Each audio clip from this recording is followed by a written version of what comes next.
ಓಂ ಶ್ರೀ ಗುರು ಬಸವಲಿಂಗಾಯ ನಮಃ. ಸರ್ವರಲ್ಲಿ ಭಕ್ತಿ ಶರಣಾರ್ಥಿಗಳು. ಎಲ್ಲವನರಿದು ಫಲವೇನಯ್ಯ ತನ್ನ ತಾನರಿಯದನ್ನಕ್ಕರ. ಶರಣರು ಮೊಟ್ಟ ಮೊದಲ ತನ್ನನ್ನು ತಾನರಿಯಬೇಕು. ಗಾಂಧೀಜಿಯವರು ಸಹಿತ ಆರೋಗ್ಯವೆಂಬುದು ಮುಖ್ಯವಾಗಿ ಆತ್ಮಕ್ಕೆ ಸಂಬಂಧಿಸಿದ್ದು. ಅದಕ್ಕೆ ಆತ್ಮದ ಆರೋಗ್ಯ ತಿಳ್ಕೊಂಡು ಆಮೇಲೆ ಮನಸ್ಸಿನ ಆರೋಗ್ಯ ತಿಳ್ಕೊಂಡು ಆಮೇಲೆ ಶಾರೀರಿಕ ಆರೋಗ್ಯವನ್ನು ನಾವು ಗಳಿಸಬೇಕು ಅಥವಾ ಅದನ್ನು ಸಂಪಾದಿಸಬೇಕು ಅಂತ. ಅದಕ್ಕೆ ಎಲ್ಲ ಮಹಾತ್ಮರು, ಶರಣರು, ಸಂತರು, ದಾಸರು ತನ್ನನ್ನು ತಾನು ಅರಿಯುವುದಕ್ಕೆ ಬಹಳ ಪ್ರಾಮುಖ್ಯತೆಯನ್ನು ಕೊಟ್ಟರು. ಮನುಷ್ಯ ಭೂಮಿ ಮೇಲೆ ಹುಟ್ಟಿದ ಮೇಲೆ ತನ್ನನ್ನು ತಾನು ಅರಿಯಲಿಕ್ಕೆ ಪ್ರಯತ್ನ ಮಾಡಬೇಕು. ತನ್ನ ಅರಿವು ಅಂತಂದ್ರೆ ಮನುಷ್ಯನಿಗೆ ತನು, ಮನ, ಆತ್ಮ. ಅದಕ್ಕೆ ತನುವಿನ ಅರಿವಿರಬೇಕು, ಮನಸ್ಸಿನ ಅರಿವಿರಬೇಕು, ಆತ್ಮದ ಅರಿವಿರಬೇಕು. ಈ ಶರೀರ ಅಂದ್ರೆ ಒಂದು ಅದ್ಭುತವಾದಂಥ, ಅದಕ್ಕಾಗಿ ಬರೀ ಶರೀರದ ದರ್ಶನ, ಸಮ್ಯಕ್ ದರ್ಶನ ಆದ್ರೆ ಮನುಷ್ಯನಿಗೆ ಆಶ್ಚರ್ಯ ಆಗ್ತದೆ. ಏನಪ್ಪ ಎಷ್ಟು ಅದ್ಭುತದ ಈ ಯಂತ್ರ ಅಂತ. ಇದರೊಳಗೆ ಎಷ್ಟೊಂದು ಅಂಗಗಳದಾವ, ಎಷ್ಟೊಂದು ಕ್ರಿಯೆ ನಡೆದಾವ. ಇದನ್ನೆಲ್ಲ ವಿಚಾರ ಮಾಡಿದ್ರೆ ಭಾಳ ಆಶ್ಚರ್ಯ ಆಗ್ತದೆ. ಮತ್ತು ಎಲ್ಲ ಚಾಚು ತಪ್ಪದಂಗೆ ಹೆಂಗೆ ಬ್ರಹ್ಮಾಂಡದ ಎಲ್ಲ ಕ್ರಿಯೆಗಳು ಹೆಂಗೆ ನಡೆದಾವು, ಈ ಪಿಂಡಾಂಡದ ಕ್ರಿಯೆಗಳು ಸಹಿತ ನಿರಂತರವಾಗಿ ಸರಾಗವಾಗಿ ನಡೆದು ಬಿಟ್ಟವ. ಅದಕ್ಕಾಗಿ ಈ ಶರೀರವನ್ನು ಮೊದಲಿಗೆ ನಾವು ತಿಳ್ಕೋಬೇಕು.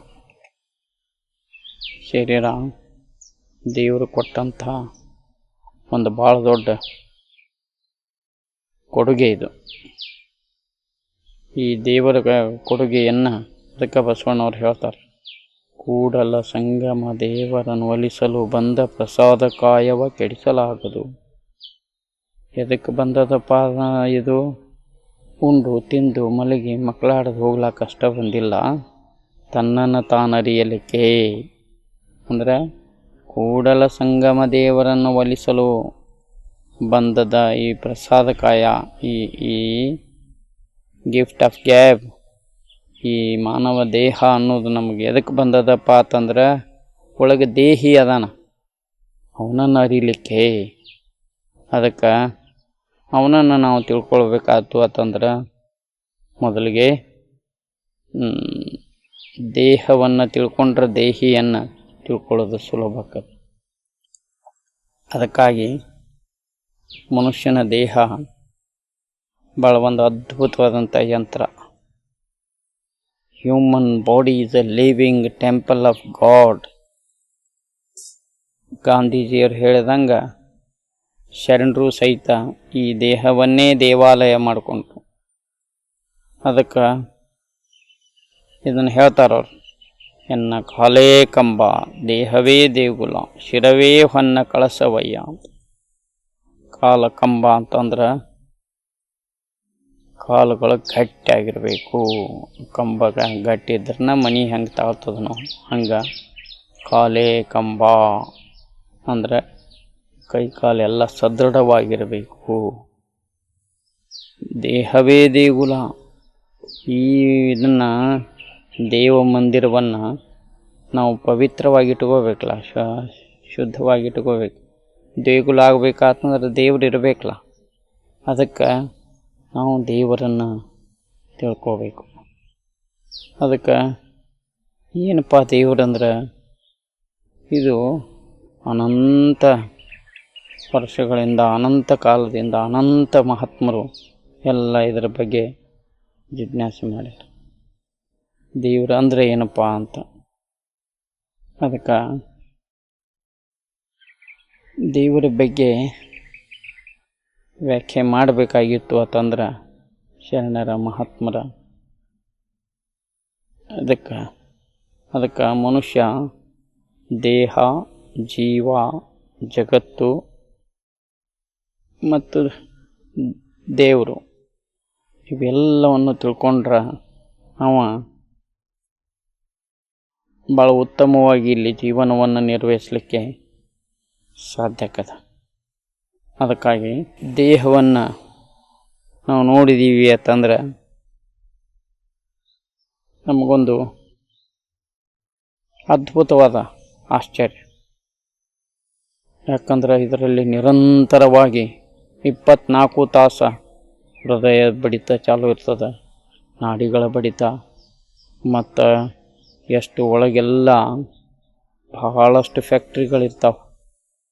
Digestive system, blood circulatory system, excretory system, 1, 2 respiratory system, ಇಷ್ಟೆಲ್ಲ ಫ್ಯಾಕ್ಟ್ರಿಗಳು ಒಳಗೆ ಕಾರ್ಯನಿರ್ವಹಿಸ್ತಾ ಇರ್ತಾವೆ. ಅದಕ್ಕೆ ಈ ದೇಹ ದೇವಾಲಯವನ್ನು ನಾವು ಮೊದಲಿಗೆ ತಿಳ್ಕೊಂಡೀವಿ ಅಂತಂದ್ರೆ ದೇಹವನ್ನು ಅರಿತ ಅದನ್ನು ಮಹಾದೇವಿ ತಾಯಿಯವರು ಹಾವನ ಹಲ್ಲ ಕಳೆದು ಹಾವನಾಡಿಸಬಲ್ಲಡೆ ಹಾವಿನ ಸಂಘವೇ ಲೇಸು ಕಂಡೆಯ. ದೇಹ ಗುಣ ವಿವರಿಸಬಲ್ಲಡೆ. ಈ ದೇಹವನ್ನು ತಿಳ್ಕೊಂಡಿದ್ರಾಗಿದ್ರೆ ದೇಹದ ಸಂಘವೇ ಲೇಸು ಕಂಡಯ್ಯ. ಅದಕ್ಕಾಗಿ ಮಹಾತ್ಮರು ಎಲ್ಲ ಈ ದೇಹದ ಬಗ್ಗೆ, ದೇವರ ಬಗ್ಗೆ, ಜೀವದ ಬಗ್ಗೆ, ಪ್ರಾಣದ ಬಗ್ಗೆ ಪ್ರತಿಯೊಂದನ್ನೂ ಸಹಿತ ಭಾಳ ಕೂಲಂಕಷವಾಗಿ ತಮ್ಮ ವಚನ ಸಾಹಿತ್ಯದಲ್ಲಿ ಇಲ್ಲಿ ಹೇಳ್ತಾರೆ. ಅದಕ್ಕಾಗಿ ನಾವು ದೇಹವನ್ನು ಆಳವಾಗಿ ತಿಳ್ಕೊಳ್ದಲ್ದ ಜೀವವನ್ನು, ದೇವನನ್ನು ತಿಳ್ಕೋಬೇಕು. ಅದಕ್ಕೆ ದೇವರ ಬಗ್ಗೆ ಪ್ರಚಲಿತ ಜಗತ್ತಿನಾಗ ಭಾಳಷ್ಟು ತಪ್ಪು ಕಲ್ಪನೆಗಳದಾವೆ. ಆದ್ರೆ ಶರಣರು ದೇವರ ಬಗ್ಗೆ ಸ್ಪಷ್ಟ ಕಲ್ಪನೆಯನ್ನು ಜಗತ್ತಿಗೆ ಭಾಳ ದೊಡ್ಡ ಸ್ಪಷ್ಟ ಕಲ್ಪನೆಯನ್ನು ಕೊಡ್ತಾರೆ. ಏನಪ್ಪ ಅಂತಂದ್ರೆ ಒಳಗೆ ಚೈತನ್ಯದ ಲಿಂಗವಿಲ್ಲದೆ ಒಂದಂಗ ಚಲಿಸಿದುದುಂಟೇ ಜಗದೊಳಗೆ ಅಂತ. ಲಿಂಗ ಅಂದರೆ ದೇವರು, ಶರಣರ ದೃಷ್ಟಿಯಲ್ಲಿ ಲಿಂಗ ಅಂದರೆ ದೇವರು, ಚೈತನ್ಯ. ಅದಕ್ಕೆ ಶರಣರು ಶಿವ ಅಂದರು. ಅದಕ್ಕಾಗಿ ಶಿವ ಅಂದ್ರೆ ಮಂಗಲ, ಶುಭ. ಅದಕ್ಕೆ ಸತ್ಯಂ ಶಿವಂ ಸುಂದರಂ ಅಂತಿರ್ತಾರೆ. ಅಂದ್ರೆ ಯಾವುದು ಸತ್ಯದ, ಅದಕ್ಕೆ ಜ್ಞಾನವೇ ದೇವರು, ಪ್ರೇಮವೇ ದೇವರು, ಸತ್ಯವೇ ದೇವರು ಇತ್ಯಾದಿ ಅನೇಕ ದೇವರ ವ್ಯಾಖ್ಯೆಗಳನ್ನು ನಾವು ನೋಡ್ತೀವಿ. ಅದಕ್ಕಾಗಿ ದೇವರು ಅಂದ್ರೆ ಒಂದು ನಿರಾಕಾರ ಚೈತನ್ಯ. ಅದಕ್ಕೆ ಎಲ್ಲರ ಹುಟ್ಟಿಗೆ ಕಾರಣವಾಗಿ ತನಗೆ ಮಾತ್ರ ಹುಟ್ಟಿಲ್ಲವೋ ಅವಾಗೇನಂತಾರೆ ಆ ಚೈತನ್ಯಕ್ಕೆ, ಆ ಪರಾತ್ಪರ ಪರವಸ್ತುವಿಗೆ ದೇವರು ಅಂತಿರ್ತಾರೆ. ದೇವು ಅಂದರೆ ಬೆಳಕು, ಮಹಾಪ್ರಕಾಶ. ಅದಕ್ಕೆ ಅದು ಎಲ್ಲರಲ್ಲಿ ತುಂಬಿಬಿಟ್ಟದ. ಅದಕ್ಕಾಗಿ ಯಡಿಯೂರು ಸಿದ್ಧಲಿಂಗೇಶ್ವರ ಹೇಳ್ತಾರೆ, ಚಿತ್ತದ ಕಳೆಯಲ್ಲಿ ಸದ್ವಿವೇಕವೆಂಬ ಲಿಂಗದ ಕಳೆ ಉದಯಿಸಿ ಮಹಾಜ್ಞಾನ ಪ್ರಕಾಶವಾಗಿ ಬೆಳಗುತ್ತಿ ಹಚ್ಚಿಲಿಂಗವು. ಆ ದೇವರು ಎಲ್ಲಿದಾನಪ್ಪ ಅಂತಂದ್ರೆ ನಮ್ಮ ಶರೀರದಾಗೂ ಅದ. ಯಾವ ರೂಪದಾಗ? ಮಹಾಜ್ಞಾನದ ಬೆಳಕಾಗಿ. ಅದಕ್ಕಾಗಿ ಆ ಬೆಳಕನ್ನು ತಿಳ್ಕೊಬೇಕು ನಾವು. ಆ ಬೆಳಕು ಹೆಂಗದಪ್ಪ ಅಂದ್ರೆ ಕೋಟಿ ಸೂರ್ಯರ ಪ್ರಭೆ ಮಿನುಗಿದಂತಿಪ್ಪದು ಅಂತ.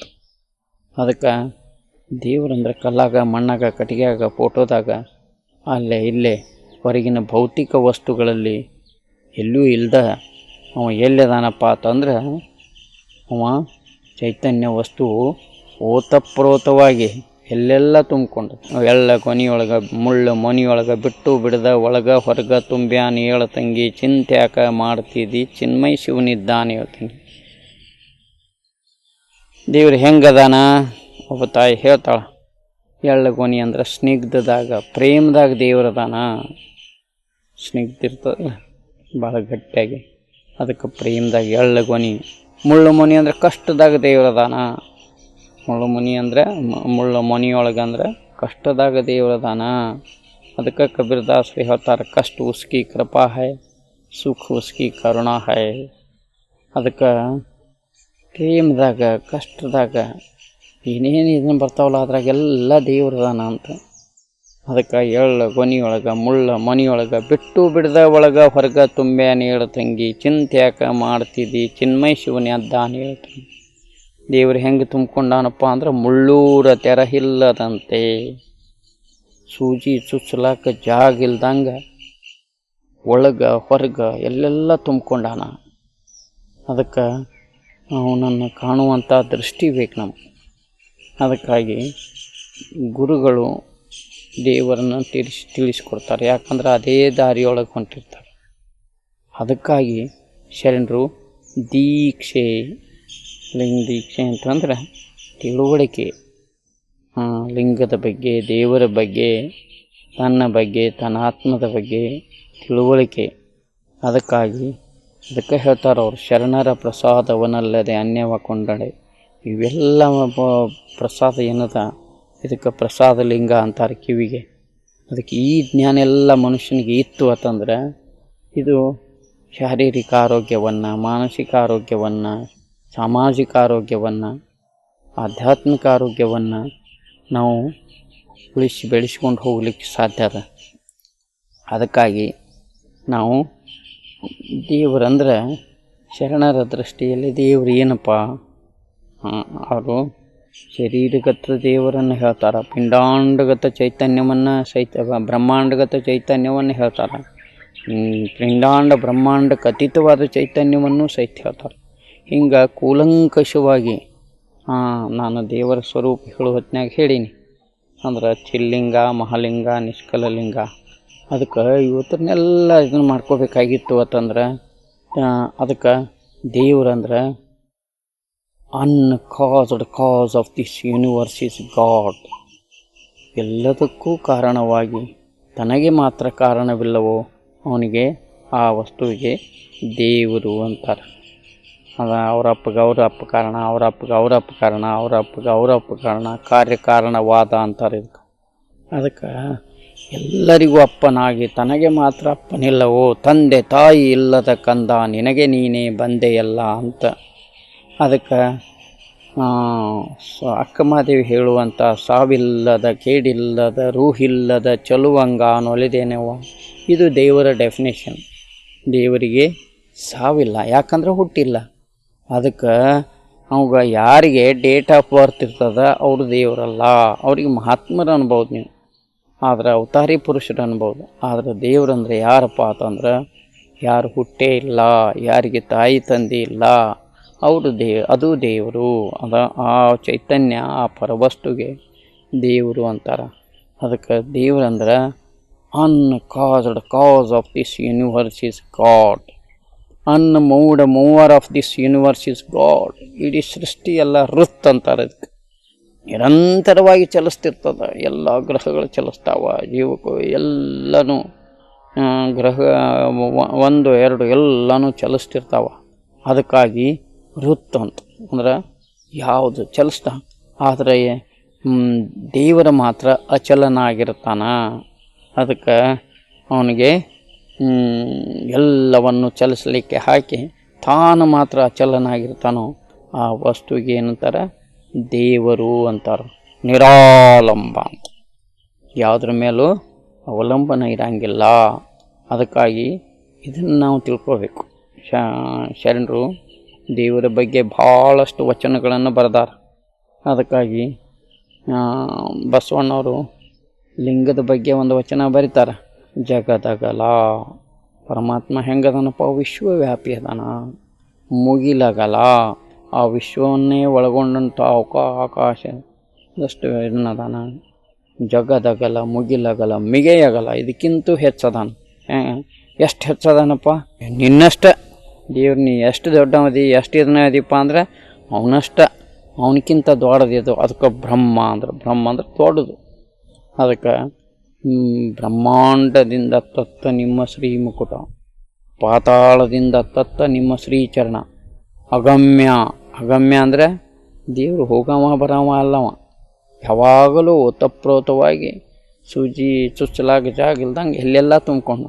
ಅಗೋಚರ, ಕಾಣಂಗಿಲ್ಲ, ಬರೀ ಪಂಚಭೂತಗಳಲ್ಲಿ ವಾಯುನ ಕಾಣಂಗಿಲ್ಲ, ಬರೀ ಸ್ಪರ್ಶ ಮಾತ್ರದಿಂದ ಗೊತ್ತಾಕ್ಕದ. ಮತ್ತು ಇಂಥ ಭೌತಿಕ ಜಡ ವಸ್ತುಗಳೇ ಕಾಣಂಗಿಲ್ಲ. ಮತ್ತು ನಿರಾಕಾರ ಪರವಸ್ತು ಅದು ಹೆಂಗೆ ಕಾಣಲಿಕ್ಕೆ ಸಾಧ್ಯದ? ಅದಕ್ಕಾಗಿ ಅಗೋಚರ, ಅಪ್ರತಿಮ. ದೇವರು ಮೂರ್ತಿ ಅಲ್ಲ. ಮೂರ್ತಿ ಅಂದರೆ ಹೆಣ್ಣು ಗಂಡು ಇದನ್ನು ಬರ್ತದೆ. ಅದಕ್ಕಾಗಿ ಬಸವಣ್ಣವರು ಒಂದು ಕಡೆ ಹೇಳ್ತಾರೆ, ಬದುಕಿದೆನು ನಾ ಬಯಸುವ ಬಯಕೆ ಕೈಸಾರಿ ತಿಂದು, ಹಿಂದೆ 12 ವರ್ಷದ ಚಿಂತೆ ಇಂದು ನಿಶ್ಚಿಂತೆಯಾಯಿತು ಅಂತ. ಇಷ್ಟಲಿಂಗ ಸಂಶೋಧನೆ ಆದ ಕೂಡಲೇ ಬಸವಣ್ಣವ್ರ ಬಾಯಿಂದ ಹೊರಹೊಮ್ಮಿದಂಥ ಒಂದು ವಚನ ಇದು. ಅವ್ರು ಏನಂತಾರೆ? ಬದುಕಿದೆನು ನಾ ಬಯಸುವ ಬಯಕೆ ಕೈಸಾರಿ ತಿಂದು. ಏನಪ್ಪ, ದೇವರಿಗೆ ಯಾವ ಆಕಾರ ಕೊಡಬೇಕು? ದೇವರು ಹೆಂಗದಾನ? ದೇವರು ಓತಪ್ರೋತವಾಗಿ ವಿಶ್ವದ ತುಂಬೆಲ್ಲ ತುಂಬ್ಯಾನ. ಅದಕ್ಕಾಗಿ ವಿಶ್ವ ಹೆಂಗದ? ವಿಶ್ವ ಗೋಲದ. ಯಾಕಂದ್ರೆ ಎಲ್ಲ ಭಾಳಷ್ಟು ವಿಜ್ಞಾನಿಗಳು ಹೇಳ್ಯಾರ ಹೈಪರ್ಬೋಲಾ ಅಂಥೇಳಿ. ಅದಕ್ಕೆ ಬ್ಲೋಟಸ ಒಬ್ಬರು ಇಬ್ಬರು ಫ್ಲೈಟು ಬಹಳಷ್ಟು ಜನ. ಅದಕ್ಕೆ ವಿಶ್ವಗೋಲದ. ಅದಕ್ಕೆ ಬಸವಣ್ಣವರು ಆ ನಿರಾಕಾರ ಚೈತನ್ಯವನ್ನು ಸಾಕಾರಗೊಳಿಸಿ ವಿಶ್ವದ ರೂಪದಲ್ಲಿ ವಿಶ್ವಾತ್ಮನನ್ನು ಪೂಜಿಸಲಿಕ್ಕೆ, ಅಂದ್ರೆ ಬರೀ ಹೂವನ್ನಷ್ಟ ಮೂಸಿ ನೋಡಂಗಿಲ್ಲ ನಾವು, ಹೂವಿನ ವಾಸನೆಯನ್ನು ಮೂಸಿ ನೋಡ್ತೀವಿ, ಹೂವಿನ ಇಲ್ಲಿಯ ಮುಖರಂದವನ್ನು. ಹಂಗೆ ಬರೀ ವಿಶ್ವವನ್ನಷ್ಟ ಪೂಜಿಸಂಗಿಲ್ಲ, ವಿಶ್ವಾತ್ಮನನ್ನು ಪೂಜಿಸ್ತೀವಿ ನಾವು. ವಿಶ್ವಾತ್ಮನನ್ನು ಅಂದ್ರೆ ಆ ಚೈತನ್ಯವನ್ನು ಪೂರ್ವಾಕ್ಷಿಯಿಂದ ಬರೀ ಇಷ್ಟಲಿಂಗವನ್ನಷ್ಟ ನೋಡಂಗಿಲ್ಲ, ಪಶ್ಚಿಮಾಕ್ಷಿಯಿಂದ ನಿಜವಸ್ತುವನ್ನೇ ಲಕ್ಷಿಸ್ತೀವಿ. ಅದಕ್ಕೆ ಪ್ರಭುದೇವರು ಹೇಳ್ತಾರೆ, ನೋಡುವುದ ನೋಡಲರಿಯದೆ ಕೆಟ್ಟಿತ್ತೀ ಜಗವೆಲ್ಲವು, ನೋಡುವುದ ನೋಡಬಲ್ಲರೆ ಕೂಡಲಿಲ್ಲ ಅಗಲಲಿಲ್ಲ, ಈ ನೋಟದ ಕೂಟದ ಅಗಲದ ಸುಖವ ಗುಹೇಶ್ವರ ನಿಮ್ಮ ಶರಣಬಲ್ಲ. ಇದಕ್ಕೆ ಸುಖ ಅಂತಾರೆ. ಎಂಥ ಸುಖಪ್ಪ ಅಂದ್ರೆ ದೈವಿ ಸುಖ, ಆಧ್ಯಾತ್ಮಿಕ ಸುಖ, ಎಟರ್ನಲ್ ಬ್ಲಿಸ್ ಇದು. ಅದಕ್ಕೆ ನೋಡುವುದ ನೋಡಲರಿಯದೆ ಕೆಟ್ಟಿತ್ತಿ ಜಗವೆಲ್ಲ, ಬರೀ ಇದನ್ನಷ್ಟ ನೋಡ್ಕೊಂಡಂಗಿಲ್ಲ. ಅದು ಈ ಲಿಂಗವನ್ನು ನೋಡ್ತಾ ನೋಡ್ತಾ ಏನಂದ ಆನಂದಾಶ್ರು ಜಲಗಳು ಏನು ಇದನ್ನು ಬರ್ತಾವೋ, ಆ ಚಿತ್ತದ ದೋಷಗಳನ್ನೆಲ್ಲ, ಮನಸ್ಸಿನ ಚಿತ್ತದ ಪ್ರಾಣದ ಎಲ್ಲ ದೋಷಗಳನ್ನೆಲ್ಲ ಆ ಅಶ್ರು ಜಲಗಳು ತೊಗೊಂಡು ಹೊರಗೆ ಹೋಗ್ತಾವೆ. ಮನಸ್ಸು ನಿರ್ಮಲ ಆಕ್ಕದ, ಚಿತ್ತ ಶುದ್ಧಿ ಆಕ್ಕದ. ಅದರಿಂದ ಏನಾಕ್ಕದ? ಆ ನಿರ್ಮಲವಾದ ಮನಸ್ಸಿನಲ್ಲಿ ನೀರು ನಿತ್ತರ ಮಾರಿ ಕಾಣ್ತತೆ ಅಂತಾರೆ. ಅದಕ್ಕೆ ನಿರ್ಮಲವಾದ ನಿಶ್ಚಲವಾದ ನೀರಿನಲ್ಲಿ ತಳ ಹೆಂಗೆ ಗೋಚರ ಆಕ್ಕದನೋ ಹಂಗೆ ಅದ್ರೊಳಗೆ ಬಿದ್ದ ನಾಣ್ಯನೂ ಹೆಂಗೆ ಗೊತ್ತಾಕ್ಕದನೋ. ನೀರ ಬಗ್ಗಡ ಅಂದ್ರೆ ಕಲಕಿದ್ರೂ ಕೆಳಗಿನ ಇದನ್ನು ವಸ್ತು ಕಾಣಂಗಿಲ್ಲ. ಮತ್ತು ಅವು ಹರಿತಾ ಇದ್ರು, ಅದು ಯಾವತ್ತೂ ಇದು ಮಾಡ್ತಾಯಿದ್ರು ಅದು ಇದನ್ನು ಕಾಣಂಗಿಲ್ಲ. ಅದಕ್ಕಾಗಿ ನಾವು ನಿರ್ಮಲವಾದ ನಿಶ್ಚಲವಾದ ನೀರಿನಲ್ಲಿ ಇದನ್ನು ಹೆಂಗೆ ಕಾಣ್ತವೋ, ವಸ್ತು ಹೆಂಗೆ ಕಾಣ್ತದೋ ಹಂಗೆ ನಿರ್ಮಲವಾದ ನಿಶ್ಚಲವಾದ ಮನಸ್ಸಿನಲ್ಲಿ ನಮ್ಮ ಪರವಸ್ತು ಗೋಚರ ಆಗ್ತದ. ಅದಕ್ಕಾಗಿ ನೋಡುವುದ ನೋಡಲರಿಯದೆ ಕೆಟ್ಟಿತ್ತಿ ಜಗವೆಲ್ಲವು. ಲಿಂಗವನ್ನು ಎದಕ್ಕೆ ನೋಡಬೇಕಪ್ಪ ಅಂತಂದ್ರೆ ಆ ಲಿಂಗಾನುಭಾವದಿಂದ ಆ ಚೈತನ್ಯವನ್ನು ಕಾಣಬೇಕು. ಅದಕ್ಕೆ ಲಿಂಗಾನುಭಾವ ಅಂತಂದ್ರೆ ಏನಪ್ಪ ಅಂದರೆ ಅದು ದೇವರ ಬಗ್ಗೆ ನಮಗೆ ಜ್ಞಾನ ಬೇಕು. ದೇವರ ಬಗ್ಗೆ ಜ್ಞಾನ ಅಂದರೆ ನಮ್ಮ ಬಗ್ಗೆನ ಜ್ಞಾನ. ದೇವರು ಬೇರೆ ಅಲ್ಲ, ನಾವು ಬೇರೆ ಅಲ್ಲ. ಅದಕ್ಕೆ ಪಿಂಡಾಂಡ ಬ್ರಹ್ಮಾಂಡ ಯೋರೈಕ್ಯಂ ಸಾಕಾರ ನಿರಾಕಾರ ಏಕೋ ದೇವ ಕೂಡಲ ಸಂಗಮ ದೇವ. ಇದು ಸಾಕಾರನೂ ಹೌದು, ನಿರಾಕಾರನೂ ಹೌದು. ಅದಕ್ಕೆ ಆತ್ಮವನ್ನು ಸಾಕಾರಗೊಳಿಸಿ ಅದಕ್ಕೆ ನಿರಾಕಾರದ ಸಾಕಾರ ಅಂತ ಭಾಳ ಅದ್ಭುತವಾದಂಥ ಕಲ್ಪನೆ ಇದು. ನಿರಾಕಾರದ ಸಾಕಾರವನ್ನು ತನ್ನಲ್ಲಿ ಗರ್ಭಿಸಿ ಅದಕ್ಕೆ ಹೇಳ್ತಾರೆ ಜಗವನ್ನೊಳಗೊಂಡ ಲಿಂಗ. ಶರಣರು ಏನಂತಾರ? ಇದು ಜಗತ್ತನ್ನೇ ತನ್ನಲ್ಲಿ ಗರ್ಭೀಕರಿಸಿಕೊಂಡಂಥ ಲಿಂಗ. ಪರವಸ್ತು ಏನು ಮಾಡ್ಯದ? ಇದು ತನ್ನಲ್ಲೇ ಇಡೀ ವಿಶ್ವವನ್ನೇ ಗರ್ಭೀಕರಿಸಿ ಸೊಗೈಸಿರ್ದೆನ್ನ ಕರಸ್ಥಲಕ್ಕೆ ಬಂದಿರಲು. ಗುರುವಿನ ಕರುಣೆಯಿಂದ ನನ್ನ ಕರಸ್ಥಲಕ್ಕೆ ಬಂದದ. ಯಾಕಂದ್ರೆ ನನಗೆ ನನ್ನನ್ನು ನಾನು ತಿಳ್ಕೊಳ್ಳಿಕ್ಕೆ ಒಂದು ಸಾಧನೆ, ಒಂದು ಎಂಬ್ಲೆಮ್, ಒಂದು ಕುರುಹು. ಅರುಹಿನ ಅದಕ್ಕೆ ಅರುವನರಿಯಲೆಂದು ಕುರುಹು ಕೊಟ್ಟರೆ ಅರುವನ ಮರೆತು ಕುರುಹ ಪೂಜಿಸುವ ಹೆಡ್ಡರ ನೋಡ ಅಂತ. ಬರೀ ಕುರುಹಿನ ಪೂಜೆ ಇಲ್ಲ ಅಷ್ಟೇ. ಕುರುಹಿನ ಪೂಜೆ ಎದಕ್ಕಪ್ಪ ಅಂತಂದ್ರೆ ಅರುಹನ್ನು ಅಳವಡಿಸಿಕೊಳ್ಳಿಕ್ಕೆ, ಒಳಗಿನ ಅರುಹನ್ನು ಅರಿಯಲಿಕ್ಕೆ. ಅರುವನ್ನು ಅರ್ತೀವಿ ಅಂತಂದ್ರೆ ಮನುಷ್ಯನಿಗೆ ಅದೇ ಆ ನಹಿ ಜ್ಞಾನೇನ ಸದೃಶಂ, ಆ ಜ್ಞಾನ ಏನು ಮಾಡ್ತದೆ ಮನುಷ್ಯನನ್ನು ಭಾಳ ಎತ್ತರಕ್ಕೆ, ಭಾಳ ಉನ್ನತಿಗೆ, ಭಾಳ. ಅದಕ್ಕಾಗಿ ನಾವು ಏನು ಮಾಡಬೇಕಪ್ಪ ಅಂತಂದ್ರೆ ಮೊದಲು ದೇಹ, ಜೀವ, ಜಗತ್ತು, ದೇವ ಇದ್ರ ಬಗ್ಗೆ ನಾವು ತಿಳ್ಕೊಳ್ಳೋಕೆ ಪ್ರಯತ್ನ ಮಾಡಬೇಕು. ಅದಕ್ಕೆ ಶರಣರು ಏನು ಹೇಳ್ಯಾರಲ್ಲ, ಒಂದು ಎಲ್ಲ uncaused cause of this universe is God, unmoved mover of this universe is God, unsupported supporter of this universe is God. ಎಲ್ಲರಿಗೂ ಆಧಾರವಾಗಿ ತನಗೆ ಮಾತ್ರ ಆಧಾರವಿಲ್ಲವೋ ಅದಕ್ಕೆ ನಿರಾಲಂಬ. ದೇವ್ರು ಹೆಂಗದ ನಿರಾಧಾರ ಸ್ವರೂಪಿಯಾಗಿ. ಅದಕ್ಕೆ ಇದೇ ಒಂದು ದೊಡ್ಡ ಹೆಂಗೆ ಪರಮಾತ್ಮ ಅದಾನ ಹಂಗೆ ಆತ್ಮನೂ ಹಂಗೆ ಅದ. ಅದಕ್ಕೆ ದೇವರನ್ನು ಕಾಣ್ತಾ ಕಾಣ್ತಾ ನಿಬ್ಬೆರಗಾಗಿ ನಿಂತಂಥ ಶರಣರು ಆ ದೇವರನ್ನು ಅನೇಕ ವಚನಗಳಲ್ಲಿ ವರ್ಣಿಸ್ತಾರೆ. ಅದಕ್ಕಾಗಿ ನಾವು ತಿಳ್ಕೋಬೇಕು.